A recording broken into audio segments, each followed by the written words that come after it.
ராமநாதபுரம் மாவட்டம் ராமநாதபுரம் சட்டமன்ற தொகுதி ராமேஸ்வரத்துலேருந்து வந்திருக்கோம். என் பேர் வெற்றிவேல். நாங்கள் இப்போ அம்மாவை சந்திக்க வந்திருக்கோம். நாங்கள் ஆரம்ப காலத்திலேருந்து அதிமுக உறுப்பினர் இருக்கோம். அம்மாவும் இதய தெய்வத்தையும் நாங்கள் வேறு பார்க்கல. கட்சி ரொம்ப ஒரு நிலை குலைந்து போய் இருக்குது. அதாவது தேர்தல் அவங்க சுயேட்சா முடிவெடுத்து யாருடைய கருத்துக்களுக்கு முன்னுரிமை கொடுக்காம அவரே முடிவெடுத்துக்கிருக்காரு.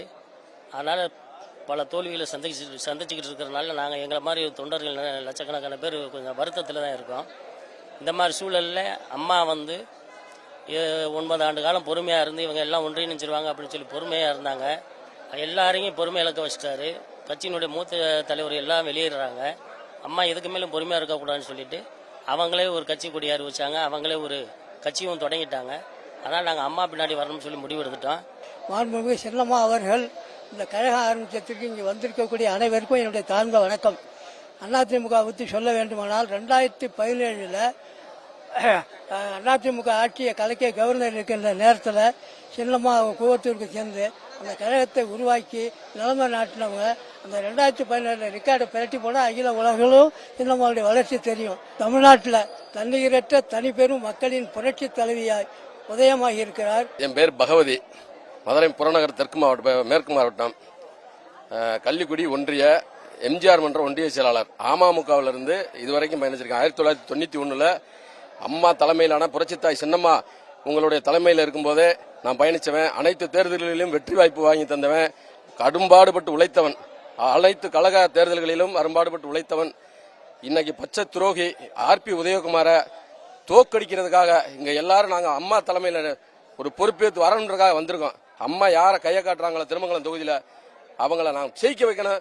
துரோகியை உதயகுமார கண்டிப்பா தோக்கடிக்கணும். அதுதான் எங்களுடைய முக்கியமான எங்களுக்கு வெறியா தான். உதயகுமார இந்த படம் தூக்கி எறியணும். நாங்க எங்களுக்கு அதுதான் எங்களுக்கு முக்கியமான கோரிக்கை. அனைத்து தொண்டர்களும் துடிச்சு போய் அடிமட்ட தொண்டர்கள் துடிச்சு போயிருக்கிறேன். அந்த ஆளு தொட்டி ஆட்டி விடுறாரு, பிள்ளையும் கிள்ளி விடுறாரு. இதைத்தாங்க பண்ணிக்கிட்டு இருக்காரு. திருமங்கலம் தொகுதியை கொதிச்சு போயிருக்கு. கண்டிப்பா அம்மா யார கையை காட்டுறாங்களா அவங்களை கண்டிப்பா செய்ய வைப்போம். இது மாற்றுக்கிறது கிடையாது. எல்லா தொண்டர்களுடைய இதயத்திலிருந்து வர்றது. இது கண்டிப்பா செய்ய வைப்போம், செய்யும். அதே அம்மா ஆட்சியை தருவார்கள் என்ற நம்பிக்கை எங்களுக்கு இருக்கு. அம்மா வந்த பின்னாடிதான் இந்த 10 ஆண்டு காலம் மௌனமாக இருந்தது இந்த அனைத்து தொண்டர்களுக்கும் தெரியும். என்றாவது அந்த அதிமுக நம்ம எல்லாரையும் ஒன்றிணைக்கணும். அந்த அண்ணா திராவிட முன்னேற்றங்களும் அம்மா தந்த அண்ணா திராவிட முன்னேற்றங்களும் மறுபடியும் வரணும் அப்படின்றவங்க எல்லாம் ஒண்ணு சேருவாங்க. அம்மா பொறுமையா இருந்தாங்க, வந்துட்டாங்க. மறுபடியும் கண்டிப்பா அம்மா தந்த ஆட்சி மீண்டும் மலரும். 2026 கண்டிப்பாக வெற்றி பெறுவோம். இது சத்தியம். அம்மா வீட்டில் இருந்து புரட்சி தாயும் அம்மா பயணித்த இடத்திலிருந்து சத்தியம் பண்ணுகிறோம். ஜெயிப்போம், கண்டிப்பா வெற்றி பெறுவோம். மதுரை மாவட்டம் கள்ளிக்குடி ஒன்றிய இளைஞரின் செயலாளராக இருந்தேன். அமமுகல கிட்டத்தட்ட ஒரு 10 வருஷமா அதுல பயணிச்சேன்.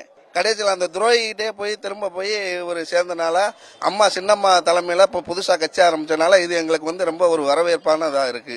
அதனால சின்னம்மா எங்களை திருமங்கல தொகுதியில யாரை கையை காட்டுறாங்களோ அவங்கள நாங்க கடுமையா உழைச்சி நாங்க வெற்றி பெற செய்வோம். இது எங்க கடமை. ஏன்னா அதை நாங்க உறுதியா நாங்க பண்ணுவோன்றது இந்த இடத்துல நான் உறுதியா சொல்றேன்.